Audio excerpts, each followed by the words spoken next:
There's a quote I came across recently that stopped me in my tracks.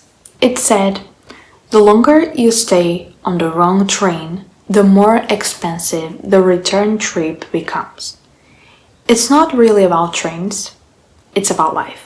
It's about relationships, careers, habits, friendships, decisions we know deep down are not right for us, but we keep riding anyway.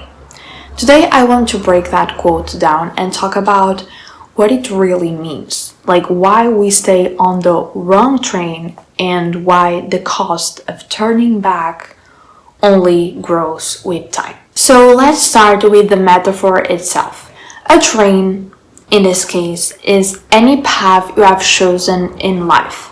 It could be a relationship you know isn't right, a job you hate but feel stuck in, a way of thinking that's holding you back, or even a version of yourself that no longer fits. At first, you tell yourself, "Oh, it's not that bad, I'll get better, I've already invested so much time." But the train keeps moving further and further in the wrong direction. The problem? The further you go, the more momentum it builds and the harder it becomes to get off. When we talk about the return trip being expensive, we are not talking about money. We are talking about emotional energy, time, opportunity, and sometimes your identity. Because turning back means facing the reality that you made the wrong choice. It means admitting something isn't working. It means facing all the time you spent convincing yourself it would. And that's hard. That's why people stay in the wrong situations. Not because they love them, but because they are afraid of what it means to leave. But here's the thing. The longer you stay, the more painful it gets. The more entangled, the more regret builds. Like, you may think staying is the easier option, but you are actually paying a price every single day you don't choose better for yourself. Let's get honest for a second. Why do we stay on the wrong train when we know it's wrong? Like, here are a few reasons. Sunk cost fallacy. Okay, you have already spent years in this relationship, in this job, this mindset, so you feel like living would make it all a waste. But here's the truth. Staying doesn't recover the time. It just wastes more of it. Fear of change. The unknown is scary. Even if what you are in is hurting you, it's familiar. And we find comfort in what's familiar, even when it's toxic. Ego and pride. You don't want to admit you were wrong, or maybe you don't want others to think you failed, so you pretend everything is fine just to maintain the illusion. Hope.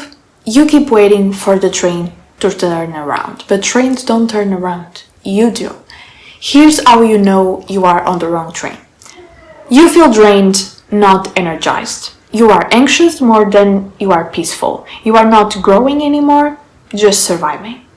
You fantasize more about escape than progress.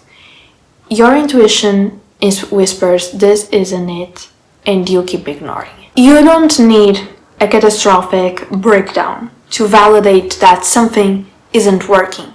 Sometimes quiet unhappiness is the loudest red flag. And here's the most important truth. It's never too late to get off. Yes, it will cost something, but staying will always cost more. So if you needed a sign to get off the wrong train, this is it. Like, you are allowed to change directions, you are allowed to choose differently, you are allowed to let go of what no longer serves you without needing a disaster to justify it. Like, getting off the wrong train might feel like a setback, but it's actually the beginning of your return to yourself. And while the trip may be long, hard, and expensive, your peace, your purpose, your freedom are always worth the cost. Because one day, you will thank yourself for being brave enough to stop, turn around, and choose better. And this was the message of today. I hope you enjoyed this video. Don't forget to subscribe, like and comment. And that's it. I see you in the next video.